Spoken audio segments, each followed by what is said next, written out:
Jumpa lagi bersama saya Patricia dan saya Irma di podcast tanpa podium. Karena bahagia nggak butuh panggung. Asik. Aduh, enak banget ya kalau dengerin apalah istilahnya itu ya, tagline-nya kita itu ya. Iya. Karena bahagia nggak butuh panggung. Contohnya kayak hari ini kita bahagia sekali karena kita punya tamu ini bukan orang sembarangan gitu ya.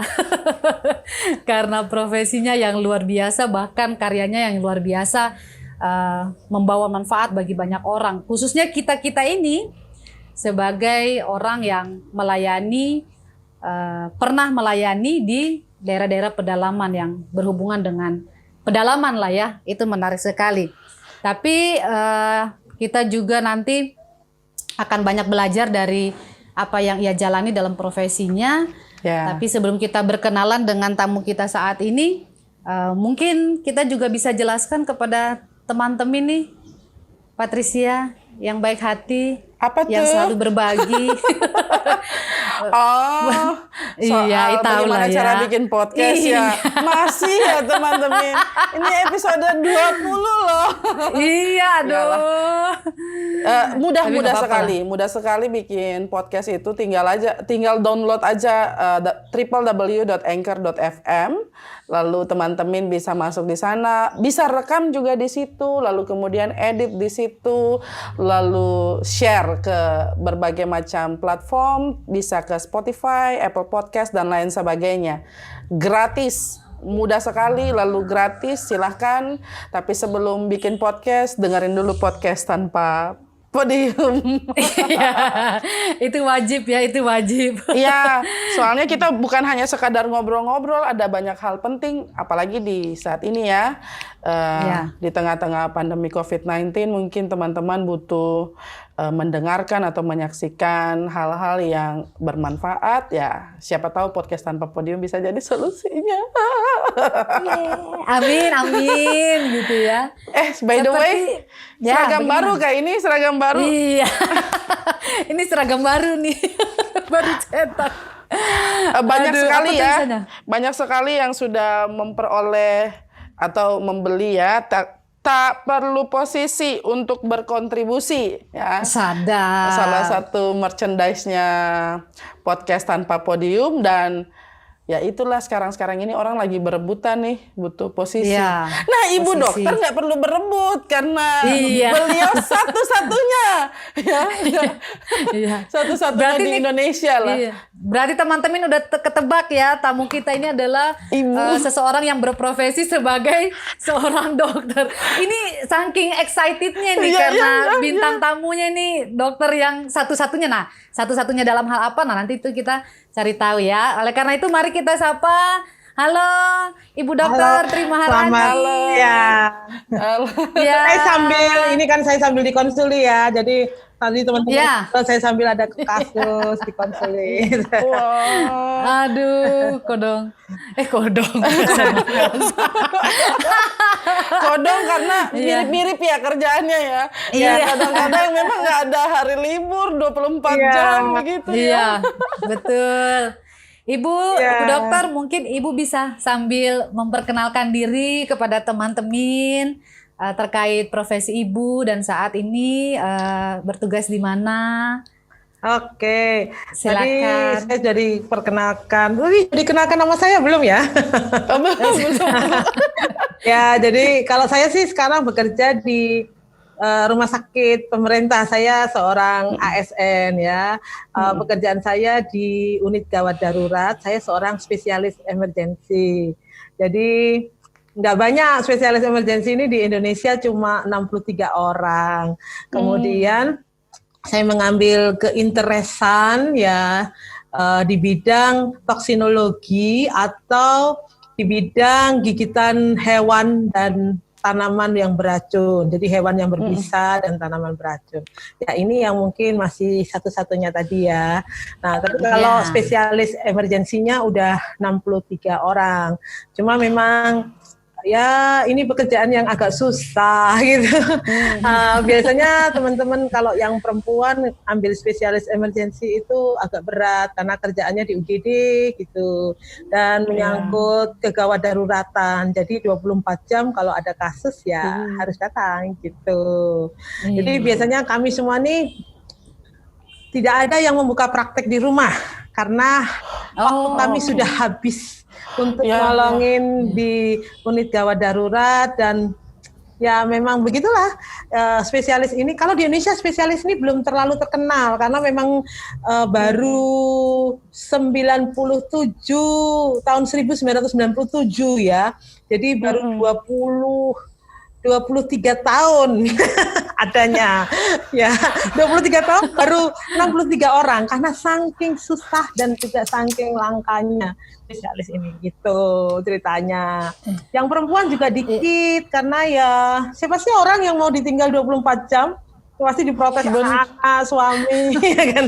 Jadi memang ini langka. Beberapa teman kami sempat sekolah terus keluar karena ya keberatan dari keluarga dan sebagainya gitu. Ya itu tadi ceritanya karena spesialisnya ini agak berbeda dengan spesialis yang lain.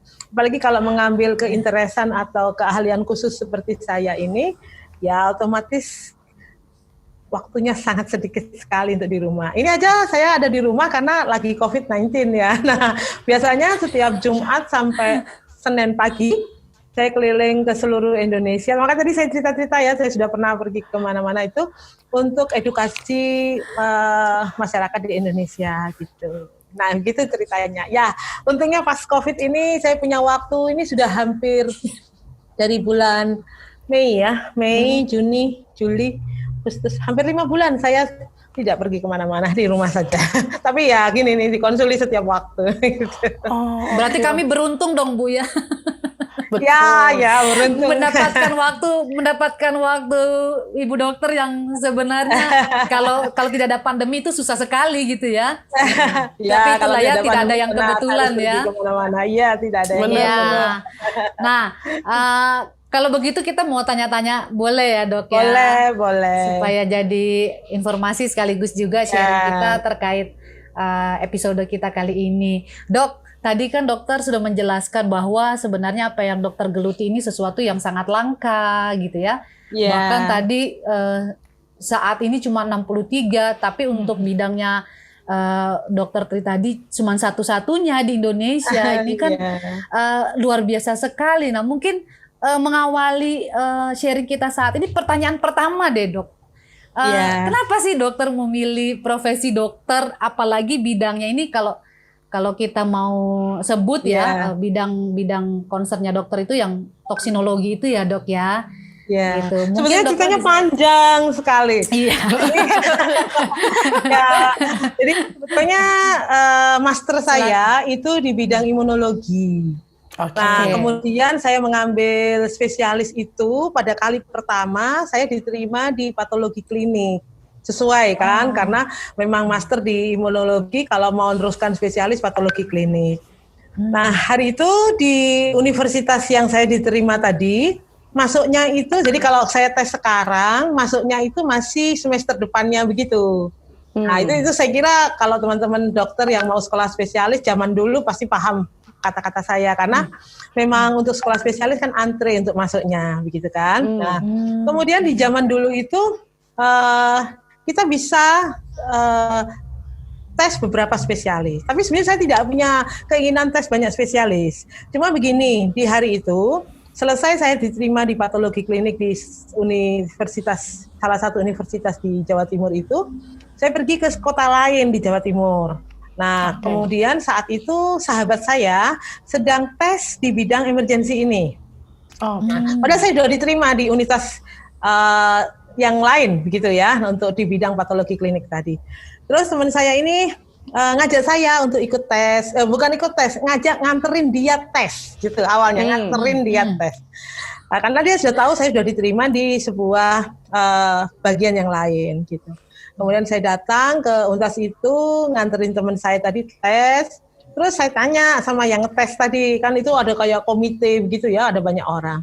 Saya tanya, semisal saya mau tes ini juga bagaimana? Oh ini syaratnya ini. Nah, saya nggak bawa semua syarat itu, karena saya sudah diterima di universitas yang lain.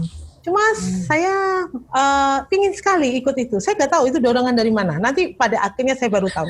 Nah, jadi akhirnya nggak tahu gimana, saya ikut tes hari itu dan diterima. Begitu. Nah, sekarang saya bingung kan, diterima di 2 sekolah spesialis, gitu kan. Nah, kemudian di semester dijanjikannya kita harus menjalani masa sekolah spesialis itu, saya bingung harus milih yang mana. Tapi memang saat itu saya ada di sebuah pilihan yang susah. Spesialis yang pertama ini spesialis yang sudah mapan dan secara kalau sekarang nih spesialis yang punya duit tuh ya, waktu lagi klinik tuh ya. Nah, dan tidak, kalau seorang wanita, seorang istri misalnya tidak perlu pergi kemana-mana, dia tinggal di rumah aja dikonsuli begitu sudah oke. Sedangkan spesialis yang kedua tadi yang emergensi tidak bisa begitu. Satu, itu kerjanya capek sekali dan resiko nyawanya sangat tinggi. Dan juga bebannya sangat berat karena kita harus jaga UGD. Sementara para dokter itu untuk dia lepas dari jaga UGD itu adalah dengan bersekolah spesialis. Sedangkan ini kebalikan, kita sekolah spesialis adalah untuk jaga UGD. Ya. Aduh. Nah, jadi kan kebalikan gitu kan. Nah, cuma hari itu tuh saya ingat di spesialis yang pertama tadi yang saya diterima itu, saya itu setiap orang sekolah spesialis kan pasti ada uji psikotes sama psikiatri ya oleh psikiater, jadi kejiwaan dan juga psikolog gitu.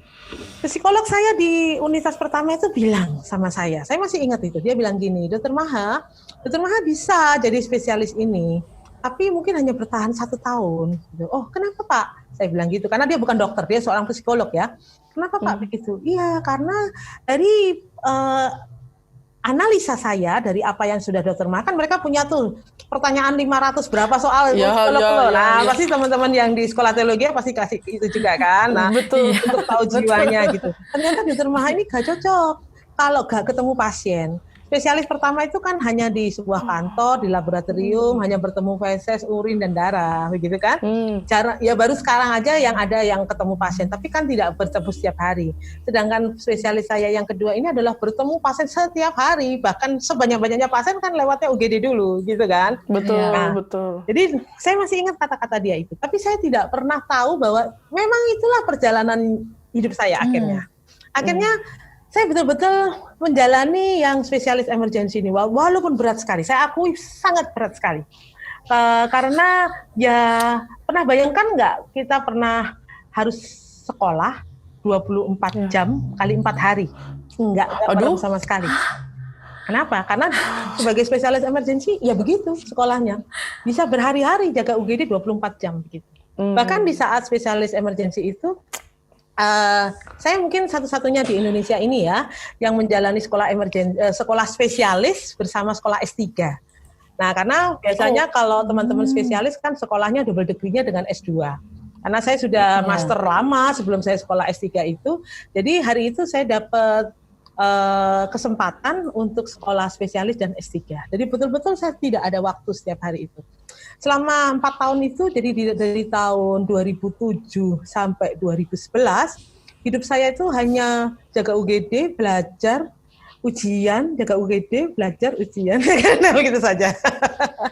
Dan tidak ada pikiran yang lain, karena harus lulus dan harus menyelesaikan semuanya. Nah, akhirnya Tuhan izinkan saya lulus spesialis 2011. Saya selesai, kemudian saya pergi ke luar negeri untuk Sandwich Like program S3 saya ya. Saya balik, saya selesaikan S3 saya bersama Sandwich Like program tadi.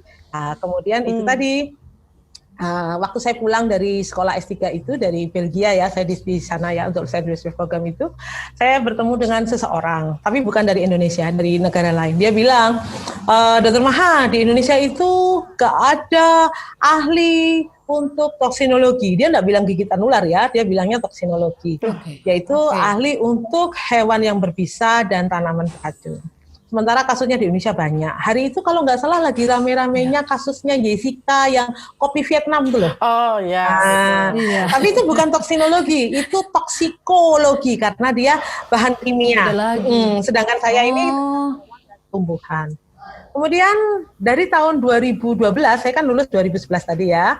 2012 tuh saya mulai belajar tentang toksinologi tadi karena saya tahu banyak orang meninggal karena kasus-kasus ini tadi, gigitan ular lah, sengatan tawon, jellyfish dan sebagainya. Tapi hari itu yang terbanyak gigitan ular. Terus saya lihat bahwa mereka ini salah semua. Nah, nanti saya akan tunjukkan betapa salahnya apa yang terjadi di Indonesia tadi. Dan akhirnya sepanjang tahun tuh 2012 sampai sekarang saya terus belajar, ikut segala macam course. Saya pergi ke hampir 25 negara untuk belajar tentang kasus toksinologi ini. Dan kalau belajar saja kan sudah semua orang bisa. Tapi hari itu saya berpikir bahwa kalau saya belajar saja ya tidak ada gunanya. Saya seperti orang yang lain. Itu jadi saya ambil keputusan saya akan membagikan itu secara gratis. Meskipun saya belajarnya itu gak gratis. Nah, jadi hari itu saya keliling, saya masih ingat nih. Nah, ini mungkin saya nggak akan cerita ini kalau bukan di podcastnya Bu Irma sama Mbak Patricia. Mungkin Mbak Najwa Shihab aja nggak akan dapat cerita ini dari saya. kan saya kemarin baru diwawancarain ya. Iya, betul. Jadi begini.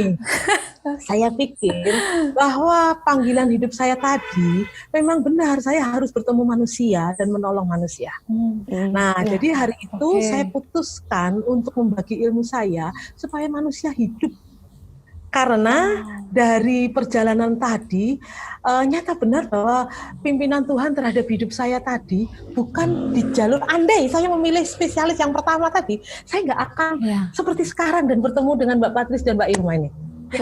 Nah, jadi akhirnya di tahun 2012 tuh saya putuskan untuk memulai pekerjaan saya dengan sebuah cara yang sangat mudah dilakukan. Jadi caranya begini, hari itu saya baru selesai spesialis dan selesai Sandwich Like program S3 ya. Terus saya ini bergereja di Malang.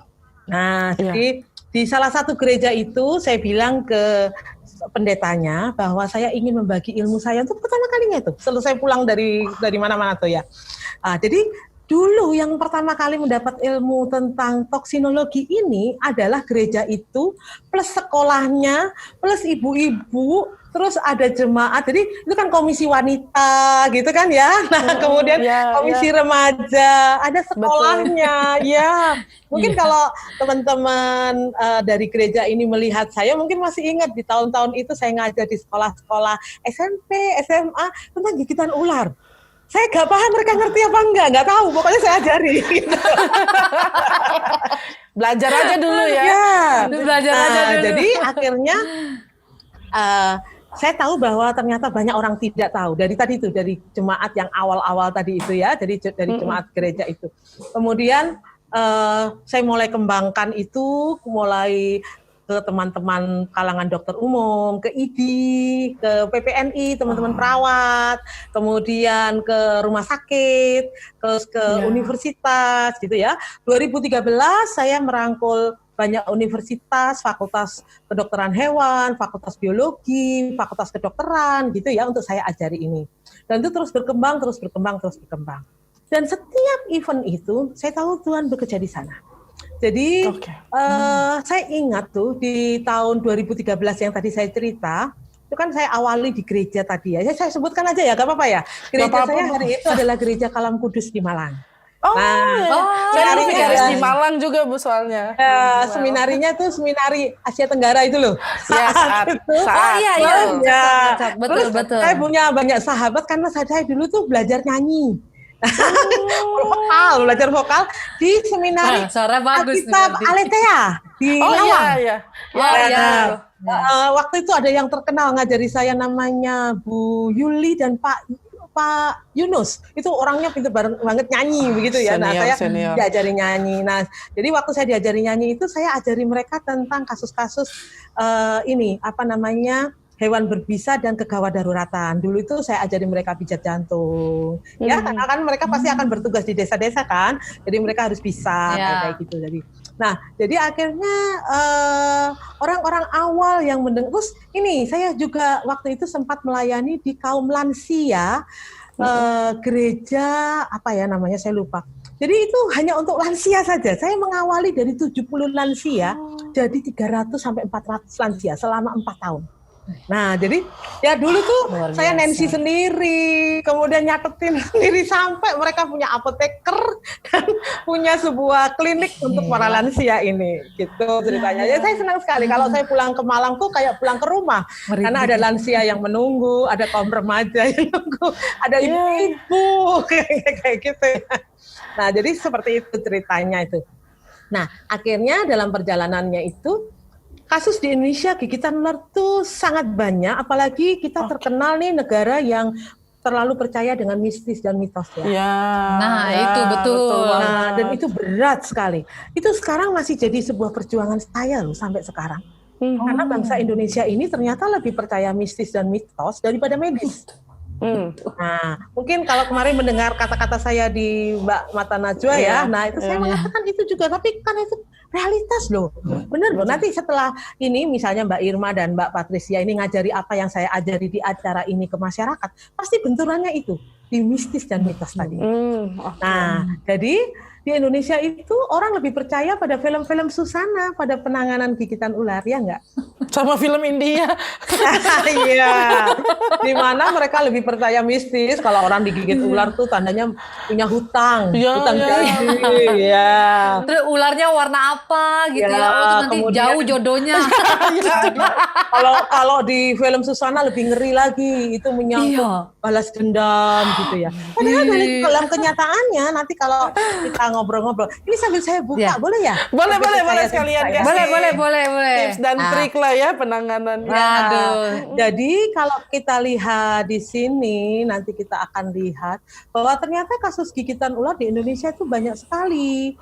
Nah, salah satu masalahnya adalah kasusnya ini meningkat sekali ya, kita lihat di sini ya. Terus mortalitasnya atau kematiannya juga tinggi. Terus sekarang ini kita tuh ternyata gak bisa loh membedakan ular itu berbisa atau tidak berbisa hanya dari penampakan ularnya. Karena itu susah sekali. Zaman dulu orang bilang bahwa ular yang kepalanya segitiga itu berbisa. Nah itu saya pernah dengar itu tuh dok, pernah baca itu dok. Nah, dan ini di kalangan para dokter juga dan perawat. Dan ini ternyata salah. Jadi katanya dari pupilnya, kalau pupilnya lancip, susah. Jadi ternyata tidak semua ular yang berbisa itu kepalanya segitiga. Ada yang bentuknya lonjong, ada yang bulat. Ternyata berbisa sekali, gitu. Terus agresivitas. Zaman dulu bilang kalau ularnya agresif berbisa, kalau enggak. Padahal ular laut itu ular yang paling tidak berbisa. Pagi tadi sebelum acara ini saya lagi diskusi presentasi kayak gini tapi untuk teman-teman di Meksiko. Nah, teman-teman di Meksiko ini saya beritahu bahwa Indonesia ini adalah gudangnya ular laut. Nah, kalau ingin lihat ular laut tuh di itu loh, Tanah Lot. Nah, Tanah Lot tuh kalau depannya itu kan ada kayak gua, ada tulisannya Holy Snake. Nah, di Holy Snake itulah ular laut yang namanya Latikauda. Ya dipegang-pegang, dibelai-belai gini diem aja. Dikalung-kalungin diem aja. Tapi kalau dipencet kepalanya akan digigit kita. Atau dipukul dia akan menggigit kita. Gitu. Pada hakikatnya semua ular tuh hanya akan menggigit kalau dia merasa terancam. Kalau dia tidak merasa terancam, dia tidak akan menggigit. Jadi kalau ada ular, nah ini tips saya. Cara pertama diem aja. Jangan teriak, jangan membuat sebuah gerakan yang mengejutkan dia. Karena gerakan-gerakan yang mengejutkan dia akan menganggap, si ular akan menganggap bahwa kita itu mengancam dia. Mengancam. Ular itu sifatnya tuli dan buta. Ya. Jadi dia hanya punya sensor panas saja yang bisa melihat bahwa gerakan kita itu mengancam dia. Jadi sensor itu aja. Astaga. Nah, sekarang gambar saya ini menunjukkan bahwa sebetulnya ular berbisa itu hanya bisa dilihat, salah satunya yang paling mudah adalah dengan bekas gigitannya. Pada ular yang berbisa, itu giginya hanya berupa taring. Jadi dia hanya bisa menusuk saja. Jadi ini tadi kan saya cerita waktu Bu Irma sama Bu Patris lagi ngobrol-ngobrol tadi, saya sambil menjawab konsulan. Nah, konsulan ini mengatakan bahwa ada bekas tusukan 4. Saya bilang kalau bekas tusukan jumlahnya berapapun 1, 2, 3, 4 sampai tidak terbatas pasti berbisa. Jadi dulu kita pikirnya kan cuma 2 tusukan. Padahal ada ular yang bisa mengunyah. Nanti saya akan tunjukkan. Jadi dia bisa menimbulkan bekas tusukan banyak. Gitu. Nah, jadi pokoknya bekasnya tusukan pasti berbisa. Nggak usah dilihat berapa jumlahnya. Oke. Nah, terus gambar sebelahnya nih, gambar yang gede. Gambar yang gede ini adalah gambar. Saya ini penakut ular. Ini gambar tangan teman saya ya. Tadi teman saya ini profesor di Thailand.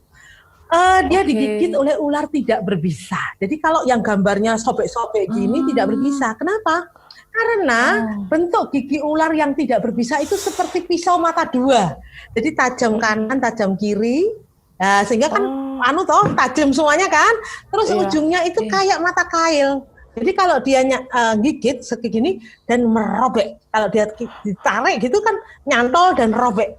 Jadi bekas seperti itu. Bekasnya adalah sebuah abrasio dan sebuah robekan. Jadi luka robek dan luka babras. Nah, jadi kalau ada kayak gini luka robek dan luka babras, apalagi orang itu habis digigit ular berdarah, maka kemungkinan besar adalah ular tidak berbisa. Tidak. Nah, jadi ada 2 hal yang penting nih saya katakan di sini. Ada kala kita lihat kalau itu gigitan ular berdarah-darah, kita pikir berbisa ya, kita takut ya. Padahal justru yang berdarah-darah itu biasanya tidak berbisa. Tapi justru yang cuma tusukan itu yang berbisa. Ya, ada kalanya memang bengkak. Oke, kalau bengkak pasti berbisa. Tapi ada kalanya tidak bengkak dan itu ternyata yang paling mematikan yaitu neurotoksin. Contohnya weling, welang, king cobra, nah itu kayak gitu. Ular-ular Papua itu ular-ular sangat berbisa. Kan dia neurotoksin. Suaminya Pendeta Irma di Papua, Bu. Ya moga-moga nggak ketemu ular. Amin. Semoga aman. Ya, oke. Nah ini saya lanjut ya. Nah ini jadi ini golongan-golongannya. Tapi mungkin bahasanya agak susah. Tapi saya permudah aja. Pokoknya semua ular yang sifatnya itu merusak syaraf. Itu contohnya ular weling, welang, kobra, king cobra, ular-ular Papua. Itu memang bisa ularnya akan menimbulkan kematian yang cepat karena akan menimbulkan kelumpuhan otot-otot napas nih loh. Kalau kita napas ini kan butuh otot untuk membuat dada kita itu naik turun untuk bisa ngambil oksigen, terus mengeluarkan oksigen gitu kan. Napas sih loh. Nah, kalau itu dilumpuhkan maka dalam waktu 4-10 menit kita akan gagal nafas. Kegagalan fungsi pernapasan akan membuat oksigen itu gak bisa diserap oleh tubuh kita dan diedarkan ke seluruh tubuh dan menjadi makan sel-sel kita kan, terutama sel otak. Jadi artinya dalam waktu yang singkat, kira-kira 10 menit, kalau itu tidak terjadi, orangnya bisa mati. Jadi golongan ular yang merusak sistem saraf ini, yang namanya elapid sama hidropide ini, termasuk ular laut tadi, itu memang ular-ular yang cepat mematikan karena kelumpuhan otot pernapasan. Nah, kalau yang viper itu bentuknya agak berbeda, tapi dia menimbulkan perdarahan. Jadi ini biasanya ular pohon, ular hijau, atau ular tanah, ular yang coklat gitu. Iya. Nah, saya pernah lihat itu barang. Ya, di Sulawesi ini gudangnya ular hijau. Jadi Sulawesi, NTT, kemudian Maluku, nah itu gudangnya ular hijau itu. Macam-macam, ada yang hijau coklat, ada yang hijau hitam, ada yang hijau biru, ada yang hijau kuning. Nah, tapi intinya dia adalah Trimeresurus species atau yang viper species. Nah, dia itu bisa membuat perdarahan gak berhenti-berhenti dan orangnya meninggal karena perdarahan. Oke. Nah, jadi kira-kira itu yang 3 golongan utama. Nah, golongan yang kolubrid terakhir itu hanya ada 1 saja, yaitu ular yang lehernya ada warna merah atau rhabdophis. Hanya ada di Jawa, Sumatera, dan Kalimantan ya. Saya tidak pernah mendengar ada rhabdophis di Sulawesi. Nah, sehingga memang yang golongan ini ya timbulnya hanya perdarahan saja. Nah, sekarang saya akan tunjukkan sedikit tentang ini. mitos dan mistis tadi. Nah, ini peperangan yang susah sekali. Saya kira untuk memberitakan tentang kabar baik Tuhan Yesus juga masalahnya mistis dan mitos ya. Nah, karena kita ini berhadapan dengan ini untuk segala aspek, maka saya memberitahu saja bahwa semua cara-cara ini salah. Jadi pakai batu hitam, pakai sedot, pakai obat-obat herbal, pakai alat-alat yang bermagis, bahkan yang terkenal adalah dengan diikat, itu semuanya salah. Jadi cara penanganan awal ini salah semuanya. Terus yang benar mana dan kenapa? Itu kan pertanyaannya pasti kan? Iya, iya. Nah, ini ternyata puluhan tahun yang lalu, ini tepatnya kira-kira abad ke-20 ya, tahun-tahun 1940-an begitu, banyak ahli di Australia dan juga di negara-negara Asia lain, contohnya yang terkenal hari itu adalah di Louis Pasteur Institute. Kalau di Asia ini ya di daerah Saigon, di daerah Bangkok, begitu ya. Waktu itu belum pindah ke Indonesia karena yang di Bandung itu Bio Farma itu dulu adalah Louis Pasteur Institute pindahan dari Saigon, dari Cina. Nah, jadi mereka sudah membuat riset. Tetapi sayangnya riset ini baru datang waktu saya pulang. Jadi saya yang membawa ini ya. Jadi kita ini terlambat puluhan tahun. Nah, hari itu disebutkan dari riset itu, riset yang paling terkenal dipublish tahun 70 oleh Prof. Sutherland dari Australia. Sampai sekarang Prof. Sutherland masih mendirikan sebuah lab dan sebuah universitas, jurusan universitas tentang toksinologi. Yaitu bahwa bisa ular tuh lewatnya bukan pembuluh darah, tapi kelenjar getah bening. Jadi lewatnya yang hijau-hijau ini, bukan lewat yang merah atau biru. Sehingga semua cara tadi dikeluarkan darahnya, dihisap, diikat, dikasih tradisional treatment herbal lah, salah semuanya. Karena nggak mungkin bisa diserap oleh tubuh kita. Dan finom itu nggak mungkin disedot keluar dari tubuh kita dengan bahan-bahan tadi. Karena kan ditaruhnya di pembuluh darah. Kan nggak ada orang bisa lihat kelenjar getah bening. Ya kan? Nah, jadi akhirnya semua cara itu salah semuanya. Nah, ketika saya memberitahu itu, reaksinya saya masih ingat ketika pertama kali memberitahukan itu di Jakarta, di kalangan beberapa teman komunitas reptil, banyak yang nggak percaya. Ya saya percaya karena mereka tidak belajar ini. Ya kalau saya kan memang pekerjaan saya belajar, gitu kan. Nah, betul. Jadi akhirnya hari itu saya tekad saya untuk memberanikan diri. Saya pikir ya tidak banyak orang punya panggilan itu ya, karena untuk memberikan edukasi ini susah loh. Nyawa kita itu kadang-kadang taruhannya. Saya sudah biasa diancam orang karena banyak orang-orang melakukan tradisional metode itu terpatahkan kan dengan teori ini kan. Yeah. Nah, sehingga lawan saya sekarang bukan lawannya finom lagi, tapi lawan saya adalah manusia yang mengajarkan yang lain. Nah, jadi itu tersaingi soalnya. Ya, kebetulan kalau saya dokter, sebetulnya saya tidak merasa disaingi tapi mungkin karena orang-orang ini mengajarkan cara-cara yang tidak ada evidence based medicalnya dan betul-betul tidak bisa dijelaskan patofisiologinya. Kalau saya tanya kenapa kamu melakukan itu, misalnya dicucuk sama jarum misalnya, apa patofisiologi, nggak bisa jawab kan? Tapi karena itu adalah hal yang mereka percaya, maka mereka berani mempertaruhkan itu untuk memperberat pekerjaan saya, menghalangi saya. Nah, itu adalah hal yang berat akhirnya. Saya kira kemarin waktu baca di Instagram pasti membaca semuanya itu, ya kan? Nah, saya waktu membaca ini cuma sedih aja, aduh bangsaku 75 tahun merdeka yang masih nggak percaya gitu. Iya, betul. Ya. Nah, jadi permasalahannya kenapa mereka tidak paham adalah karena buku guideline WHO itu kan baru datang ketika saya pulang tuh. Saya yang membawa guideline WHO 2010, terus saya yang menulis. Jadi saya adalah salah satu penulis buku guideline WHO 2016 yang sekarang dipakai di seluruh dunia. Nah, jadi akhirnya memang ini perjuangan yang gak mudah. Apalagi mereka tidak kenal saya ya, karena biasanya para dokter tuh, mungkin kalau Bu Irma sama Bu Patricia sudah biasa di pedalaman, para dokter biasanya kan orangnya diam-diam, perawat juga begitu. Kalaupun mereka ramah, tapi untuk masalah keilmuan ini kan kadang-kadang mereka agak susah untuk mengedukasi ya. Karena Iya, memang iya. kami biasanya ya sudahlah, kalau nggak mau ya sudahlah, nanti suatu saat lah pasti percaya, gitu-gitu aja. Nah, tapi hari itu di tahun 2016 saya nggak mau pakai sistem itu lagi. Karena kalau pakai sistem itu lagi, ratusan tahun bangsa Indonesia itu baru akan terselamatkan. Jadi saya pakai cara Paulus, menyebar.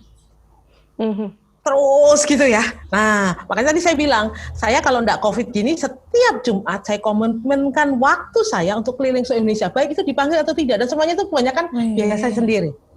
Nah, Luar bisa biasa. ditanya itu, misalnya Panji tuh, dulu kan pernah bikin vlog sama saya, itu pertanyaannya di Instagram kemarin kan. Nah, mereka tidak pernah tahu bahwa di tahun 2018 saya sudah pernah diajak Panji untuk membuat vlog tentang first aid gigitan ular itu, dan itu gratis dari saya.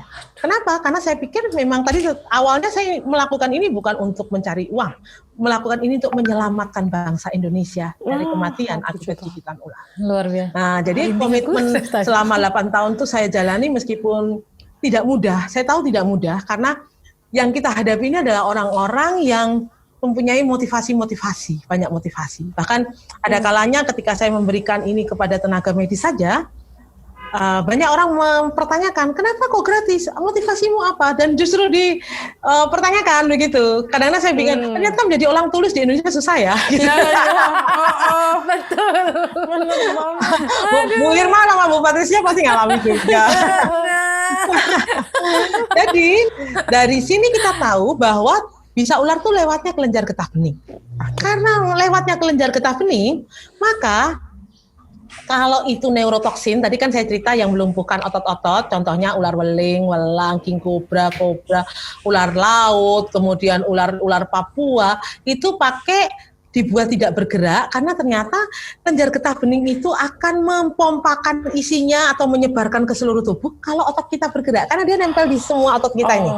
Nah, jadi kalau otot kita bergerak, ini kayak saya ya, tangan saya gini-gini ya, maka kelenjar getah bening itu akan pumping atau mempompakan isinya ke seluruh tubuh. Misalnya isinya itu adalah venom, ya wes akan menyebar seluruh tubuh.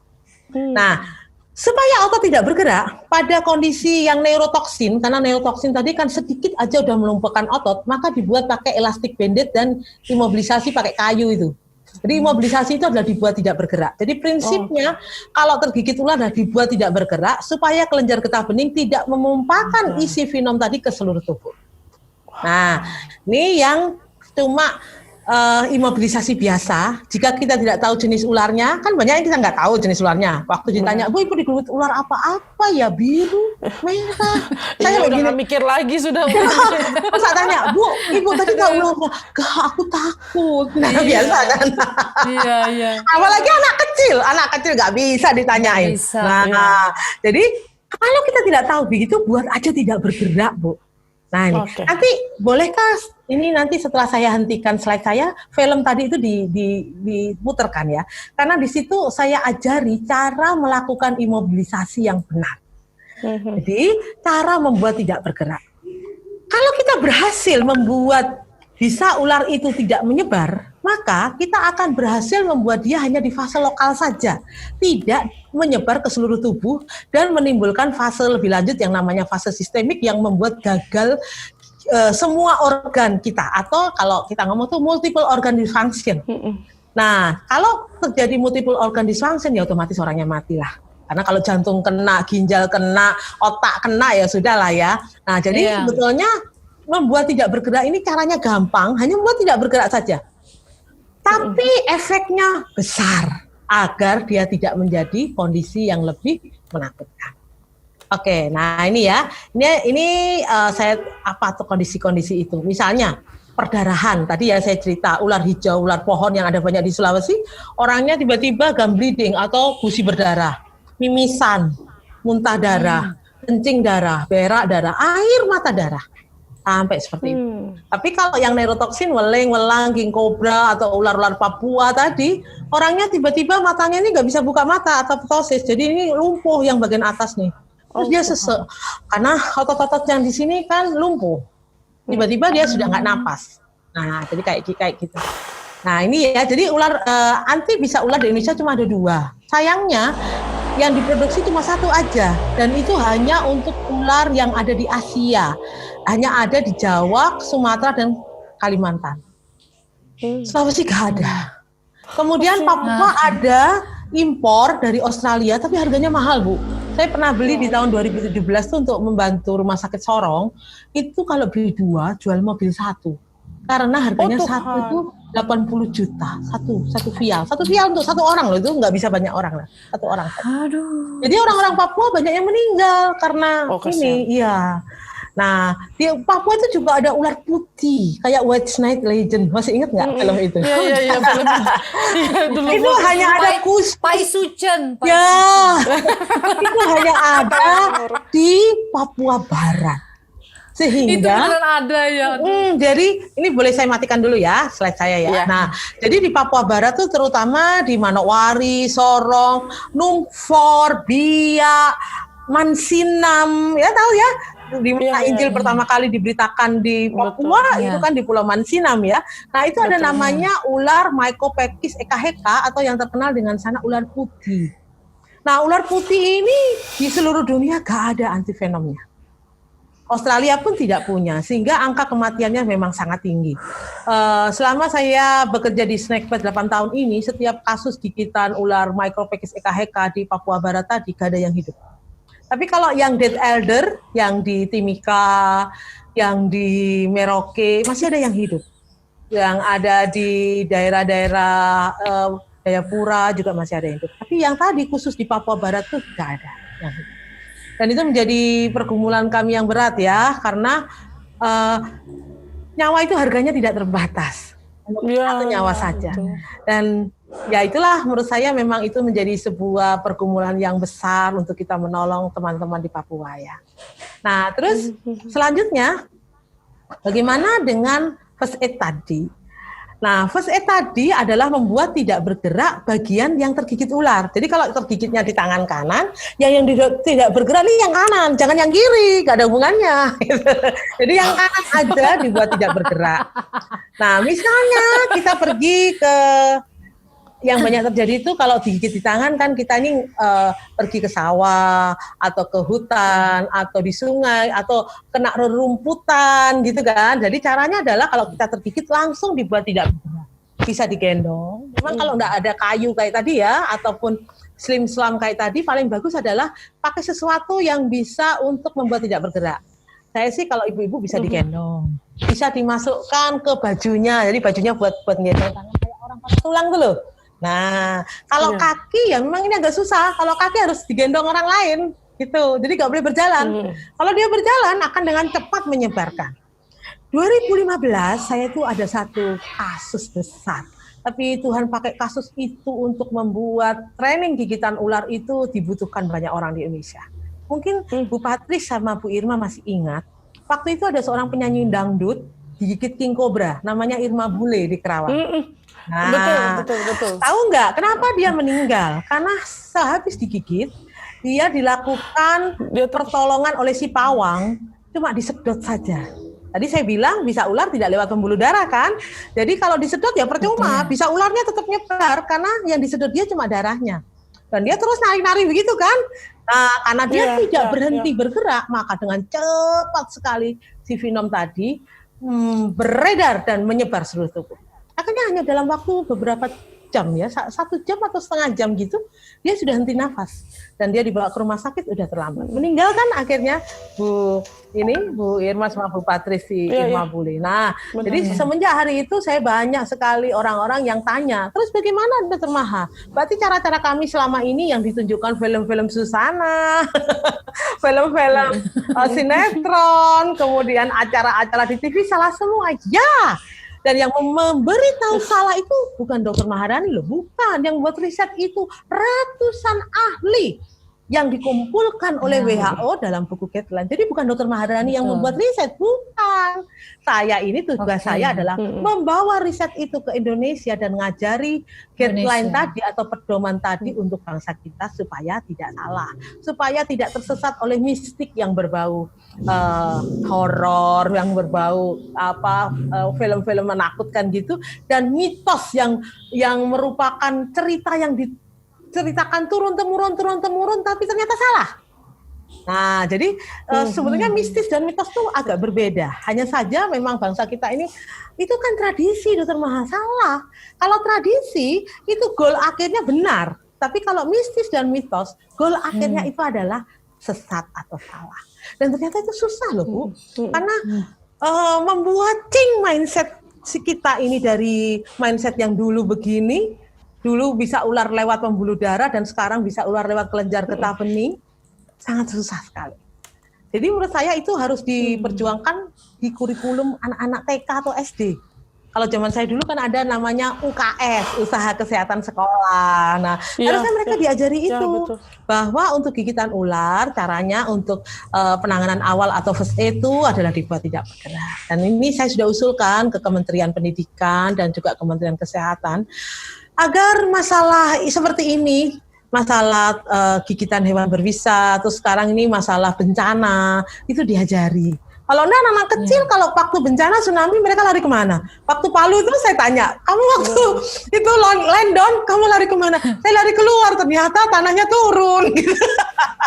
Nah, jadi memang ada banyak hal yang harus ada revisi dalam kurikulum pendidikan itu. Jadi pendidikan masyarakat, pendidikan dokter, perawat, bahkan pendidikan bangsa ini. Karena ada banyak sekali hal-hal yang ternyata harus diperbaharui, diupdate ya. Betul. Aduh, luar biasa ya Dokter Maha penjelasan. Teman-teman nanti kalau mau tahu video yang tadi sempat nanti di-share saja ya. Bu Maha, nanti kita share, nanti akan ada link untuk teman-teman bisa cek video tersebut supaya sama-sama kita belajar ya.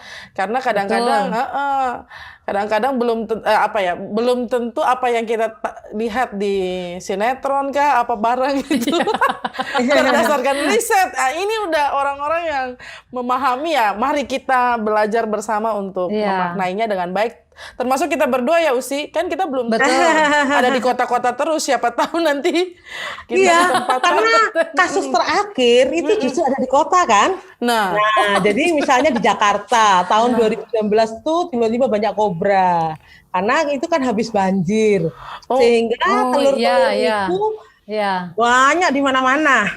Tiba-tiba di saat suhu turun, jadi biasanya telur-telur itu menetas dalam kurun waktu tertentu. Nah, ketika dia menetas bersamaan, ternyata seluruh kota Jakarta penuh dengan kobra, gitu kan? Waktu itu saya sampai dipanggil, Bu, ini di sini Citayam ada kobra, di Bogor ada kobra, di Jatinegara ada kobra, kayak gitu. Bahkan ini rumahnya Roy Marten ada kobra. Idola.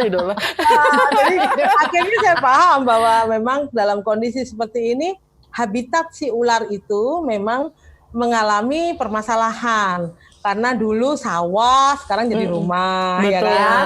Nah, dulu itu hutan, sekarang jadi villa, hotel gitu. Ini juga Bu, ini mistis dan mitos juga. Saya harus ngomong ini supaya kita ini ada di track yang benar ya. Kita tuh pikir bahwa ular tuh takut garam, ya enggak? Itu betul. Kami tabur garam di sekitar pastori kami soalnya. Betul.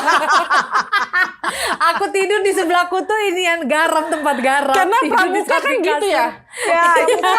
Ternyata di sekitar tenda ya. Ternyata ular itu sisinya itu gak bisa ditembus. Sisinya tuh seperti kuku nih, citin. Ayo coba kita pegang kuku masing-masing, keras nggak? Iya. Keras kan? Nah, jadi absorpsi garam juga tidak bisa lewat sisinya ular. Makanya ketika ular tuh ganti baju, kan mesti ada bekas kulitnya kan? Kulitnya, betul. Dan itu tidak berubah. Kalau itu empuk kan pasti rusak, ya kan?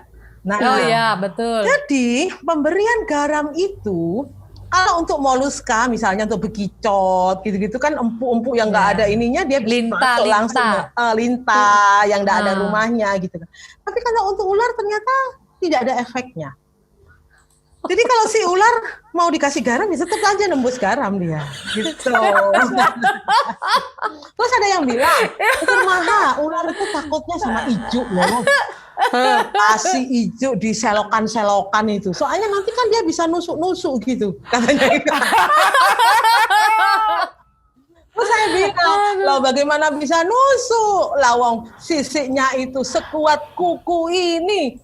Nah, hijau itu loh seberapa besarnya, kan kecil, kecuali kalau itu sunduk sate yang gede.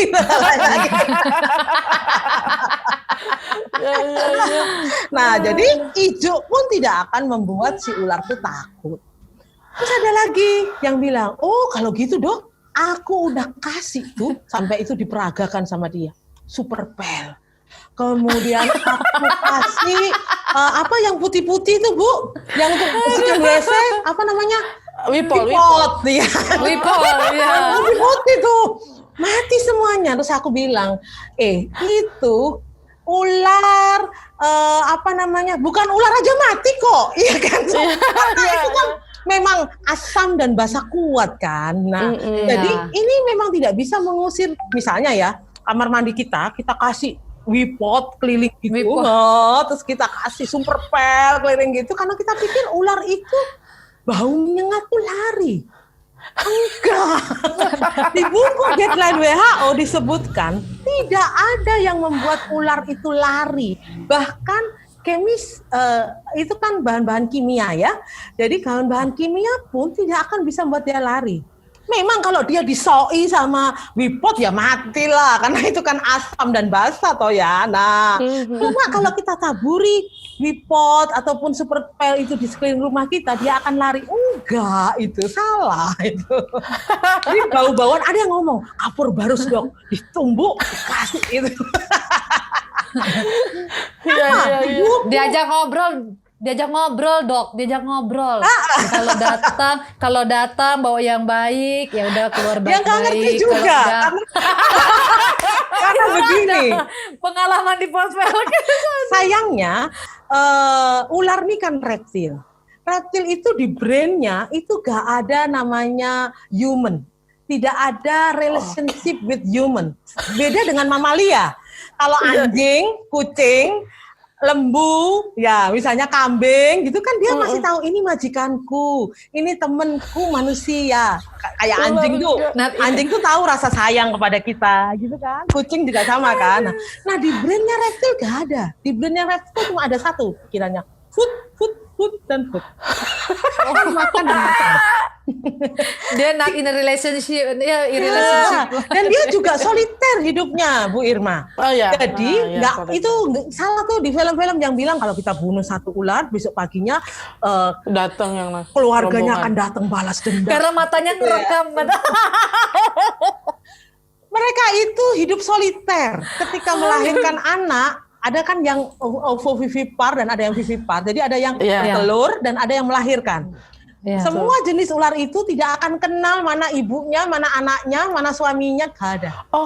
Nah itu bedanya dengan tawon. Kalau tawon satu koloni mereka tahu. Betul. Mereka punya feromon sehingga kalau kita untuk satu tawon dia tempelkan hormon itu, teman-temannya lain tahu. Oh itu sasarannya gitu. Ular enggak. Jadi tidak ada hormon pertemanan, tidak ada di ular. Jadi mau ngomong apapun gak ngaruh. Ya, jadi kalau ular masuk rumah kita hanya satu masalahnya, berarti di rumah kita ada makanannya. Oke. Nah, makanannya apa? Tikus. Makanannya tuh tikus, katak, Aku banyak ular yang lain, unggas. Nah ini saya punya cerita. Di tahun 2012, saya tuh jadi dokter di agak desa gitu ya, karena itu rumah sakit paru. Zaman dulu rumah sakit paru tuh kan ada di tempat yang tinggi supaya seger, supaya orang-orang TBC itu cepat sembuh gitu kan. Nah ini sama, ini rumah sakit zaman Belanda, saya kerja di sana. Nah terus sore itu perawat saya bilang, rumah saya kalau malam tuh kok rame ya, aku takut. Oh ya kenapa?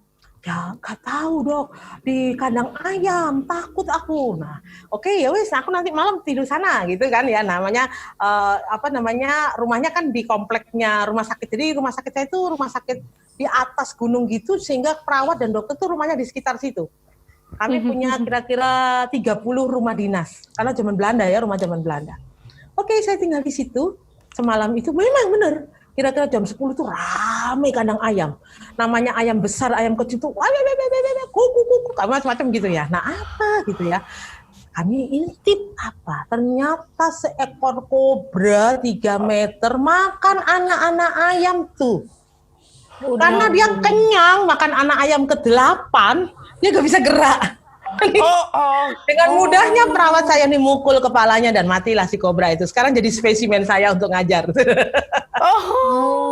Jadi ular masuk ke dalam rumah perawat saya tadi karena ada unggas yang banyak. Jadi dia pelihara ayam dan pelihara ayam itu kan bertelur kan punya anak-anak kecil-kecil, kutuk-kutuk kecil-kecil gitu. Nah, sehingga yang diincar oleh si kobra ini adalah anak-anak ayam yang kecil yang makanannya dia. Habis 8 anak ayam. Nah, jadi sebetulnya kalau rumah kita kemasukan ular, nah berarti di rumah kita ada tikus, ada unggas, ada katak. Kadang-kadang kan mungkin kita punya kolam yang jarang dibersihkan, sehingga banyak katak di sana kan. Nah, jadi itu yang diincar oleh si ular. Hakikatnya ular tuh di brainnya dia cuma food, dan food. Dan dia tidak pernah lihat tuh manusia, misalnya Bu Patris ini cantik ya, oke, aku tak ke sana ya, gitu. Iya, bukan karena jodoh sudah mau dekat gitu ya, Bu. Nggak ngaruh. Nah, jadi ternyata tidak ada hubungan antara jodoh dengan ular, karena dia tidak bisa melihat. Dia buta dan tuli. Iya, gitu. Dia hanya punya indera yang namanya Jacobson tadi itu untuk mendeteksi panas dan mendeteksi gerak, sehingga dia bisa tahu ini kira-kira mengancam dia atau tidak. Wah, ini informasi yang luar biasa untuk kami berdua, juga teman-teman yang mendengarkan dan menyaksikan. Pastinya mudah-mudahan ini bisa mengubah ya mental kita. Ya, jadi kalau ada ular mindset kita juga. Kalau kita ingin membunuh, resikonya tinggi. Kenapa? Karena si ular akan tahu gerakan kita itu mengancam dia. Justru dia akan bisa menggigit kita. Jadi kalau ada ular tuh diem aja. Tapi saya susah untuk kaum wanita, kita pasti teriak. Iya, saya tidak bisa, saya berteriak. Betul, memang tidak harus tenang ya. Harus tenang, jangan panik dan lain sebagainya. Nah, ini juga sebenarnya mirip-mirip dengan situasi saat ini nih. Bukan hanya kita soal ular ya. Bangsa ini juga lagi sibuk dengan COVID-19 kan ya, dunia inilah ya, termasuk kita di Indonesia. Lalu ada yang bilang teori konspirasi, bahkan yang terakhir seperti yang di Mata Najwa itu ya, ada yang bilang nakes makan untung. Ada banyak tempat loh, Bu. Iya, saya tahu juga itu. Bahkan orang-orang terdekat kita bilang itu bisa-bisanya aja supaya dapat insentif dan lain sebagainya. Saya juga kasihan nih, ada beberapa peristiwa keluarga itu, ini yang terjadi 3 hari yang lalu ya. Jadi keluarga itu tidak mau merawat inapkan orang yang kena COVID karena mereka takut stigma. Nah, jadi dipulangin tuh dari rumah sakit padahal baru 1 hari dan orangnya tuh sesak. Bayangkan, orang COVID tuh sesak banget. Saya kan penyintas COVID ya, saya pernah ngalamin COVID ya, jadi saya tahu rasanya tuh sesak sekali. Dikontrakkan rumah di daerah yang jauh supaya orang nggak tahu kalau dia COVID. Gimana? Ngeri banget kan? Nah, kemudian dia meninggal. Pada waktu meninggal, keluarga yang lain memberitahu kami. Nah, karena kan kami ini memang ada grup untuk saling menolong orang-orang COVID begitu ya, namanya Survivor COVID-19. Nah, terus kami telepon ke Dinas Kesehatan. Dinas Kesehatan, saya akan bantu pemulasan jenazahnya. Karena ini jenazah COVID kan. Nah, dia datanglah ambulan dari puskesmas ke situ. Jenazah udah gak ada. Nah, kan kita bingung, terus jenazah ini dibawa kemana? Kan bahaya, ya kan?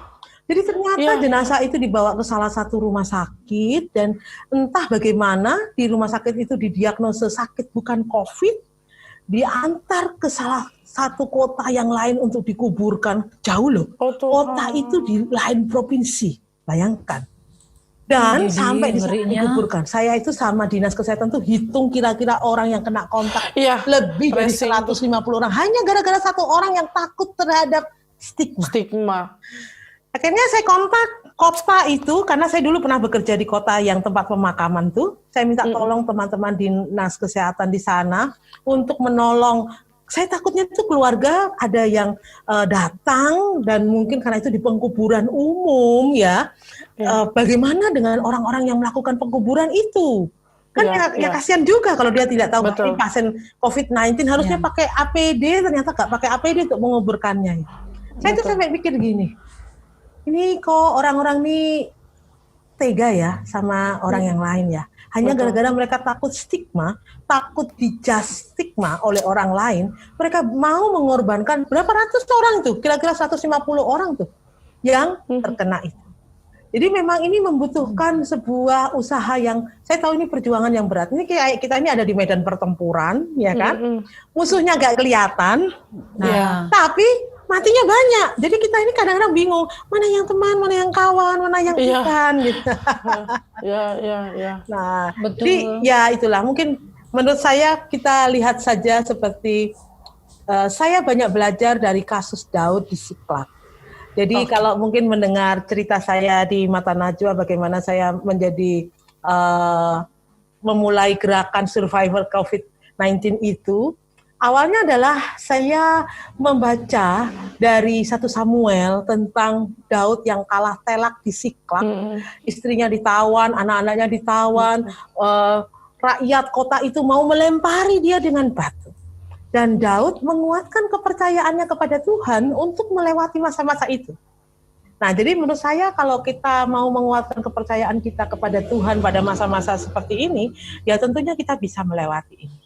Dan itu memang tidak mudah. Waktu banyak orang mengatakan bahwa semua ini adalah konspirasi, bahwa semua ini sebetulnya adalah karena kita ingin mendapatkan salary yang lebih banyak. Gitu. Saya pikir gini, harga nyawa kami itu tidak terbatas dan sangat mahal. Dan tidak mungkin kami mempertaruhkannya untuk sesuatu yang baunya adalah bau panah. Kan nyawa kami itu, nyawa kami harganya sangat ini kan. Dan hal-hal yang seperti itu memang pada masa yang seperti ini banyak orang yang tidak ikut nalar itu lagi. Gitu. Sehingga mereka pikir kita lah ini musuh mereka itu kita gitu. Padahal sebenarnya musuhnya mereka adalah COVID, bukan kita. Betul. Mungkin karena musuhnya nggak kelihatan jadi cari-cari musuh kali ya. Itu menurut saya kesulitannya di COVID-19 ini ya. Jadi kalau di COVID-19, kalau saya tadi cerita di ular tuh jelas ularnya kelihatan, ya kan? Ataupun misalnya nggak kelihatan, tapi kan kita bisa cerita, oh tadi warnanya gini, tadi itu gini. Atau kalau kita lupa semuanya, masih ada bekas digitannya kan? Nah, sedangkan di COVID-19, tanda dan gejala tuh nggak pasti. Bahkan beberapa orang kemarin tuh waktu saya masih jadi relawan di Sulianti ya, seger begur, umur 20 tahun, tidak ada komorbid. Hari itu semua orang bilang, oh oke, COVID ini nggak bahaya kok, dokter Maha, asalkan kita nggak punya komorbid. Saya bilang tidak, itu tetap akan berbahaya walau kamu masih umur 20 tahun dan tidak ada komorbid. Karena dari beberapa kasus tuh ternyata mereka juga meninggal tanpa komorbid umur. Memang kan anak-anak, Indonesia ini memegang rekor kematian anak-anak terbanyak untuk COVID-19. Nah, jadi memang ini adalah virus yang betul-betul tidak kelihatan. Saya kira ini adalah filter kita di abad 21 ini, ketika kita tidak bisa melakukan aktivitas kita, misalnya kita gak bisa ke gereja, kita gak bisa bersekutu, jadi kita hanya bisa bersama Tuhan saja kan? Nah, jadi itu artinya adalah filter yang paling kecil. HPDT, mungkin kenal kata-kata itu ya. Nah, hubungan pribadi dengan Tuhan itu menjadi sebuah filter.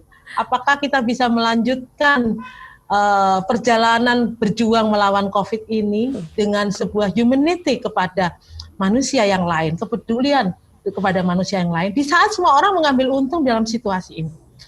Pada waktu COVID-19 itu orang jual masker bisa ratusan, bahkan jutaan satu box. Padahal harga aslinya tuh 26.000. Karena saya di bulan Januari itu beli untuk teman-teman perawat yang lagi sekolah S3 di Taiwan. Hari itu Taiwan memang sudah di lockdown gitu ya.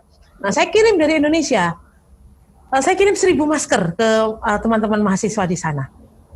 Dan hari itu saya tahu harganya segitu. 2 minggu kemudian harganya itu udah 500 sampai 1 juta satu box. Udah harganya 26.000 loh, itu berapa ratus kali gitu. Nah, ketika saya sadar itu di bulan Januari, badan saya ini nggak damai sejahtera, nggak oke ya. Oke, kalau gitu saya akan membuat lawan. Tapi saya nggak mungkin kan melawan orang-orang yang jualan masker ini kan. Jadi saya melakukan perlawanan dengan membagikan masker kain, 2.500 masker kain ke seluruh Indonesia. Nah, tapi mungkin nggak nyampe itu ke Bone ataupun ke Kaltim ya Bu.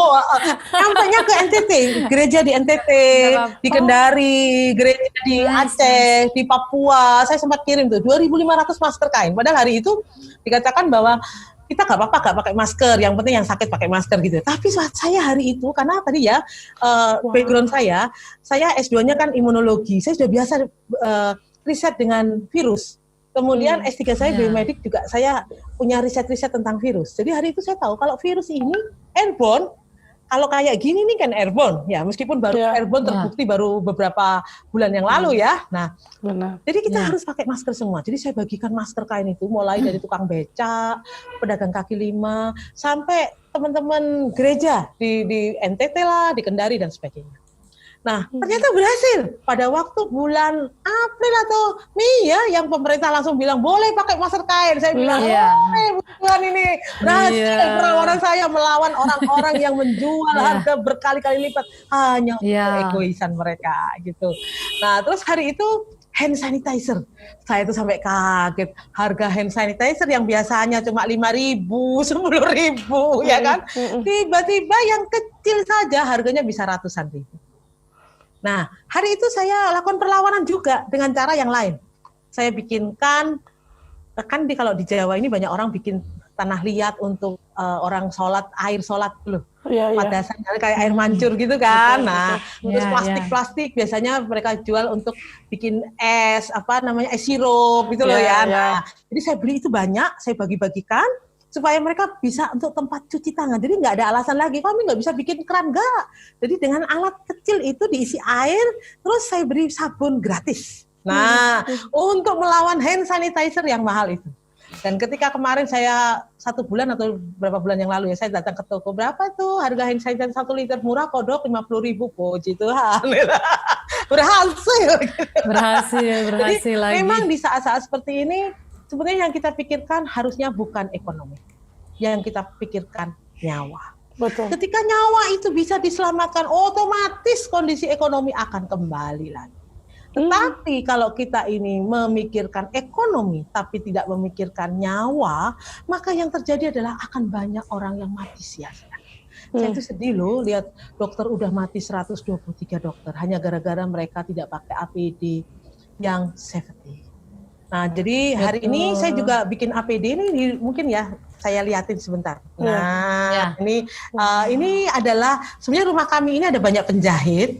Nah, kalian sebetulnya awalnya memang bukan penjahit, kami ini rumah biasa. Kemudian kan pada waktu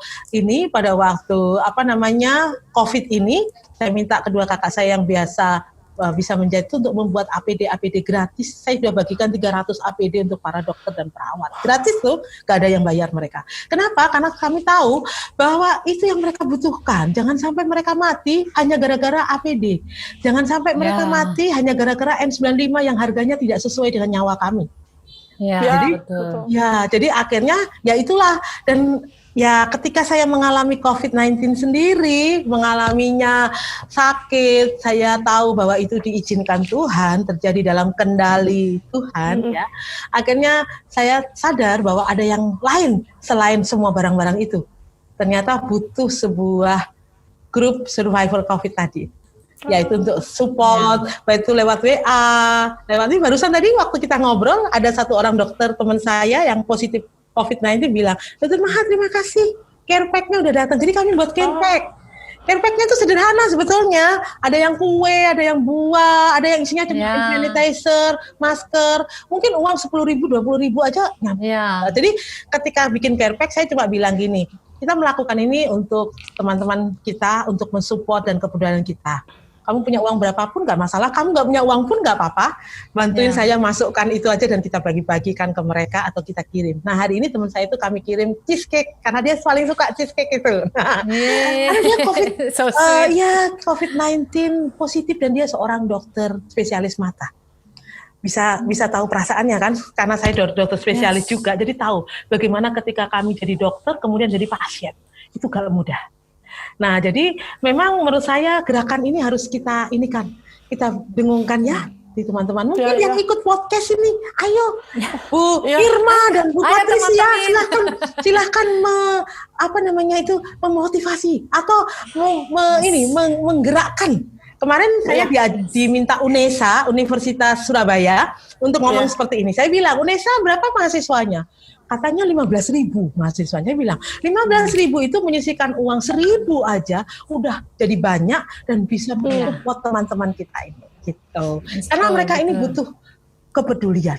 Mereka harus bisa melawan stigma. Karena jangan sampai tadi ya ada orang karena takut stigma mengorbankan 150 orang yang lain hanya gara-gara ketakutan sendiri. Nah, saya kira podcast ini akan sangat berarti kalau kita continue dengan itu tadi, gerakan untuk mensupport teman-teman yang kena COVID-19 dan juga gigitan ular tadi. Iya.